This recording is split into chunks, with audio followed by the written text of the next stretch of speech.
ومن أحسن قولا ممن دعا إلى الله وعمل صالحا وقال إنني من المسلمين.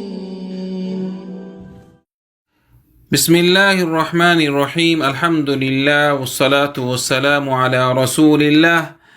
আম্মা বা'দ, সম্মানিত আমার দ্বীনী ভাইরা, আসসালামু আলাইকুম ওয়া রাহমাতুল্লাহি ওয়া বারাকাতুহু। আমাদের এক ভাই শামীম ওসমান একটি প্রশ্ন করেছেন। আসসালামু আলাইকুম। প্রশ্ন: মানুষের নজর বা চোখ লাগতে পারে কি?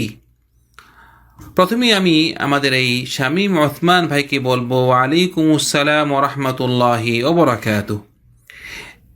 এই প্রশ্নের উত্তর হলো, মানুষের নজর বা চোখ লাগতে পারে। দলিল হলো একটি হাদিস, যে হাদিসটি ইমাম মুসলিম রিওয়ায়াত করেছেন। আব্দুল্লাহ ইবনু আব্বাস রাদিয়াল্লাহু আনহুমা থেকে রাসূলুল্লাহ সাল্লাল্লাহু আলাইহি ওয়াসাল্লাম বলেছেন, বদনজর বাস্তব। তাকদীরকে অতিক্রমকারী কোনো কিছু যদি থাকতো, তাহলে বদনজর অবশ্যই তাকে অতিক্রম করতে পারত। এই হাদিস দ্বারা বোঝা যায় যে বদনজর বাস্তব। কিন্তু আমাদের ইসলাম ধর্ম অনেকগুলো আমল শিখিয়ে দিয়েছে।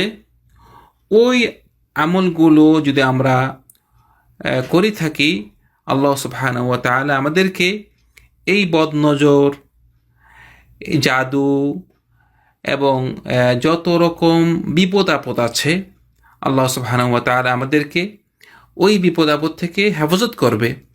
তার মধ্যে একটি হলো যে সকাল সন্ধ্যার যেসব জিকির আছে, এগুলো খুবই গুরুত্বপূর্ণ। এই সকাল সন্ধ্যার জিকিরগুলো আমরা ভুলব না।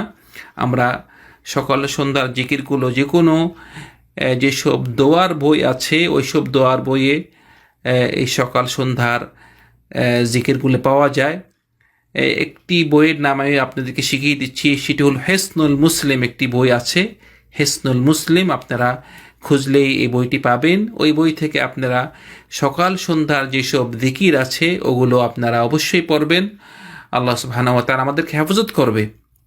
তার মধ্যে উদাহরণস্বরূপ আমি একটি বলতেছি, এই সকাল সন্ধ্যার জিকির থেকে একটি দোয়া আছে, যে সেটি হলো বিসমিল্লাহিল্লাযী লা ইয়াদুররু মা ইসমিহি শাইউন ফিল আরদি ওয়ালা ফিস সামাই ওয়া হুয়াস সামিউল আলিম। এই দোয়াটি যদি কেউ 3 বার পড়ে, সকালবেলা সন্ধ্যা পর্যন্ত তাকে কোনো কিছু ক্ষতি করতে পারবে না।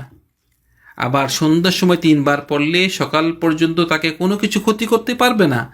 এটি সহিহ হাদিসে পাওয়া যায়, ইমাম তিরমিজি রিওয়ায়াত করেছেন। তো সুতরাং আমরা সকাল সন্ধ্যার যেসব জিকির আছে ওইসব অবশ্যই পড়ব। আল্লাহ সুবহানাহু ওয়া তাআলা আমাদেরকে সব রকম বিপদ আপদ থেকে হেফাজত করবে। ওয়া সাল্লাল্লাহু আলা সাইয়্যিদিনা মুহাম্মদ ওয়া আলা আলিহি ওয়া আসহাবিহি আজমাইন। আসসালামু আলাইকুম ওয়া রাহমাতুল্লাহি ওয়া বারাকাতুহু।